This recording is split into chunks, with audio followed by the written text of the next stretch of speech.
Health है, administration है, PDMA है, जो भी सिंध गवर्नमेंट के ज़ेर असर इंतज़ाम में इदारे हैं वो आपने देख लिया कि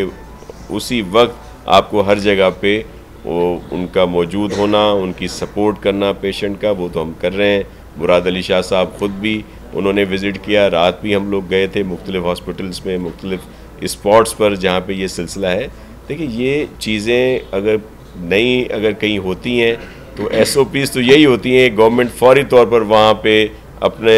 पे रिलीफ शुरू कर दे, और वो हमने अपना रिलीफ कर दिया था। एक बात ज़रूरी है कि ये जो कराची इतना बड़ा शहर है और फिर इतना पोर्ट की जो एक्टिविटी है वो भी बहुत ज़्यादा है, या और भी केमिकल फैक्ट्रीज़ हैं, तो इस पर सीरियसली अभी सोचा जा रहा है कि केटी बंदर या दीगर जो पोर्ट है उसको, क्योंकि ये शहरी इलाकों में आ गए हैं ये वाले पोर्ट, तो उस पर ज़्यादा तेज़ी से काम करना चाहिए, और जो केमिकल फैक्ट्रीज तो उनको बाहर शिफ्ट किया जाए। इशू ये है कि लोगों को रिलीफ दिया जाए, लोगों की जानें बचाई जाएं और इसकी असल तह तक पहुंचा जाए।